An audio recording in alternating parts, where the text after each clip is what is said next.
Good morning বন্ধুরা, কেমন আছো তোমরা সবাই? আশা করছি অনেক ভালো আছো, আর আমিও অনেক ভালো আছি। তো আজকের দিনটা আমার কাছে একটা খুব খুব খুব খুশির দিন বলতে পারো, কারণ আজকে আমরা এক জায়গায় যাচ্ছি। আজকের থেকেও কালকের দিনটা আরও স্পেশাল হবে, তো আজকে সেখানে যাব, কালকে সেখানে গিয়ে আচ্ছা, আমি বলেই দিচ্ছি, আমরা যাচ্ছি তারাপীঠ। আর খুশি কেন বললাম সেটা হচ্ছে, আমাদের অনেক দিনের ইচ্ছা ছিল তারাপীঠ যাওয়ার, প্লাস আমার মায়ের খুব ইচ্ছা ছিল, তো মাকে নিয়ে যেতে পারছি, তাই আমরা সবাই অনেক খুশি। আর এরপরে না আমি আর ভিডিও করতে পারিনি, তোমরা প্লিজ একটু মানিয়ে নিও। একেবারে এখন বাজে বিকেল 4টে, আমরা তিনটের দিকে বাড়ি থেকে বেরিয়েছিলাম, তো আমাদের প্রায় আসতে 30-40 মিনিট টাইম লেগেছে দেবগ্রাম আসতে। এখানে একটু ওয়েট করলাম, তারপরে সবাই চলে আসলো। আর এই গাড়িটাতে আমরা তারাপীঠ যাচ্ছি। তো খুব মজা হচ্ছে সবাই মিলে একসাথে যাচ্ছি বলে। সত্যি এত আনন্দ হচ্ছে সেটা বলে বোঝানোর মতো না। আর এই যে এইখানটা করে একটু দাঁড়িয়ে সবাই মিলে কথা বলা হচ্ছিল। আর ওই যে আমার দাদার ছেলে ছিল, ও কলা খেতে চাইছে, তাই ওর জন্য আবার কলা খুঁজতে গেল। আর এখানে জানো তো, এই রাস্তাটা আমার মা কোনোদিন আসেনি। মা আমাকে বলছে যে তোরা এই এত দূর রাস্তা দিয়ে আসিস গাড়ি নিয়ে? মা তো প্রচণ্ড ভয় পাচ্ছে, কারণ আমরা যখন যাই তখন ভোরবেলা যাই, তখন রাস্তা ফাঁকাই থাকে। আর মাকে দেখাচ্ছি যে এই দিক দিয়ে দেবগ্রাম যেতে হয়। আর এই রাস্তাগুলো দেখে সত্যি বলছে, মানে সত্যি বলতে আমার মা বারবার একই কথা বলছে যে কী রাস্তা বাবার, এই কী বড় বড় রাস্তা, এত গাড়ি চলছে। আর এই যে এটা হচ্ছে পলাশির গেট। এখানে তোমার যে পলাশি যুদ্ধটা হয়েছিল, এটা কিন্তু ভিতরের দিকে হয়েছিল।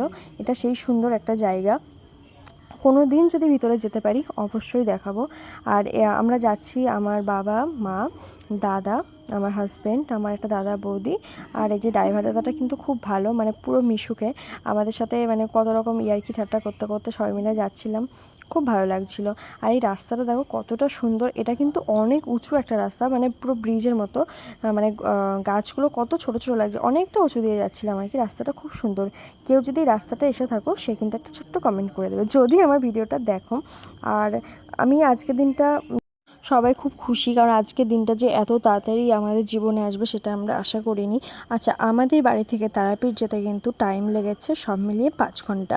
যদিও রাস্তায় দু একবার দাঁড়ানো হয়েছিল, একটু চাটা খাওয়া হয়েছিল, তো বেশ ভালো লেগেছে, কারণ খুব বেশি সমস্যা হয়নি। আর এখন কিন্তু আমরা রুমে চলে এসেছি, এটা আমাদের রুম। তো এসে আমি একটু স্টাইল মেয়ে নিচ্ছি। আর রুমে এসে কি থাকা যায় বলো, মায়ের কাছে এসেছি, মায়ের দর্শন না করলে কী করে হয়। তাই বেশিক্ষণ রুমে থাকিনি, মা আর বাবা আগেই ঘুরে এসেছে, আমরা তাড়াতাড়ি করে চলে এসেছি মন্দির দেখতে। এটা হচ্ছে তারাপীঠ মন্দিরের গেট আর কি। খুব ভালো লাগছিল, সত্যি এত ভালো লাগছিল সেটা বলার মতো না। আর এখানে দেখি কত লোক, মানে রাতের বেলাও যে এত ভিড়, আমরা এটা ভেবেই ভয় পাচ্ছিলাম যে আমরা কালকে পুজো দেবো কী করে আমার অসুস্থ মাকে নিয়ে। আমরা এটাই মানে ভাবতে ভাবতে অবাক হচ্ছি। তো আমি 3-4জন জিজ্ঞাসা পর্যন্ত করেছি যে আচ্ছা কালকে কখন মানে ফাঁকা থাকবে। কেউ বলছে 2টোর সময়, কেউ বলছে বিকালবেলা, কেউ বলছে রাত্রেবেলা। তো ভিড় দেখে আমার সত্যিই মাথা খারাপ হয়ে যাচ্ছে, কিন্তু খুব ভালো লাগছিলো। এখানে খুব সুন্দর সুন্দর ব্যাগ, আর প্রত্যেকটা দোকানে মায়ের মূর্তিতে পুরো ভরা। খুব খুব সুন্দর লাগছিলো দেখতে, মনে হচ্ছে কখন যে মায়ের দর্শন পাবো। কিন্তু জানো তো, আমাদের একটা মানে আমি বিশেষ করে আমার আর আমার হাজব্যান্ডের খুব বড় একটা সৌভাগ্য হয়েছিল। তারাপীঠে যারা গিয়েছে তারা নিশ্চয়ই জানে, শিলামূর্তি একটা আছে আর একটা হচ্ছে মায়ের মূর্তি। তো শিলামূর্তিটা কিন্তু সবাই দেখতে পায় না, সেটা নির্দিষ্ট কোনো টাইমে বের করে, সেটা আমরা জানি না।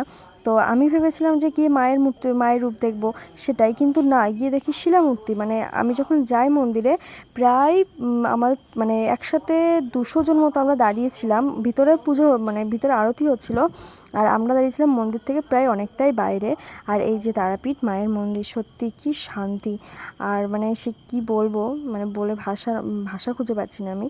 তো গিয়ে ভেতরে দেখি শিলামূর্তিটা, তো আমি সব মাকে বলছি, মা আমি তো শিলামূর্তি দেখলাম। মা বলছে এটা তো অনেকেই দেখতে পায় না, বা খুব ভালো। কিন্তু পরের দিন সকালে যখন পুজো দিই তখন কিন্তু আমি মায়ের মূর্তি দেখেছিলাম। কি অপরূপ দৃশ্য, এত ভালো লাগছিল।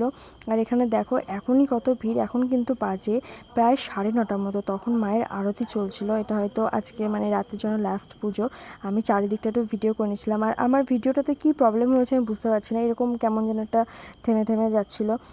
তো আমরা এবার মন্দিরের ভিতরের দিকে যাব। ওখানে হাফ প্যান্ট পরে অ্যালাউ করছিল না, তো আমার দাদারা যেহেতু হাফ প্যান্ট পরেছিল, তাই বৌদির ওড়নাটা দিয়ে একটা মানে ধুতি টাইপের করে নিল। আর এই যে তারা মার মন্দির, আর দেখো এই আমি অনেকটা আগের দিকে ছিলাম, আমার পিছনে অনেক মানুষ দাঁড়িয়েছিল মাকে শুধুমাত্র দেখার জন্য। আর এই যে আমার দাদা ভাই ও কি মারছে, ওখানে নাম সংকীর্তন হচ্ছিলো। মানে এত সুন্দর শান্তির জায়গা। আর তারাপীঠে একটা জিনিস যা আমি দেখি, কারণ প্রচুর পান্ডা, মানে ওদের জন্য তোমাদের দাদাভাই আমার মাকে বলছে বাইরে যেতে ভয় লাগছে, গেলেই তো পান্ডারা ধরছে। তো এখন হচ্ছে মায়ের আরতি হচ্ছে, তো আমি ফোনটা বেশিক্ষণ কাছে রাখতে পারিনি। আর আমি দেখেছিলাম বেশ 30 মিনিট দাঁড়ানোর পর তবে ওই যে ছোট্ট গেটটা দেখছো ওই ছোট্ট গেটটা খুলেছিল। তো খুব ভালো লাগলো আমার। তো কালকে আবার মায়ের সাথে নতুন ভিডিও।